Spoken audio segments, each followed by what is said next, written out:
This is Earthworm Jim, but not the way you remember him. Fresh off the resin printer, raw, pale, and lifeless. In this video, I'm bringing him to life step by step, from base colors to final highlights. Watch how the suit, skin, and comic details transform into display-ready figure. If you missed part 1 where I built and painted the rocket base, check full diorama series on my channel. For sanding 3D printed pieces during post-process, one of my favorite tools is this one. It's a metallic brush. So this brush is super useful because I can replace this brush to use it instead of sandpaper or even some tough heavy Dremel, which means with control of your hand you can cut the piece or just to use it as a sandpaper to smooth the area and to remove the signs of support or any type of imperfection.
For the face, first I will apply this salmon skin rose from brand Vallejo and 1 drop of scarlet red.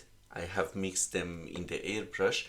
I apply in the deep parts, then with dry brush I will use basic skin tone and the high surface to make the contrast between deep and high surface.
So off camera I have completed the head, eyes, tooth, and also the neck.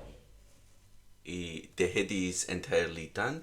Now with the rest of the body I have made a black wash in the airbrush, and I apply on the deep parts of the muscles, let's say the deep parts of the clothes, to make some shadow, and on the top I will do dry brush with white paint.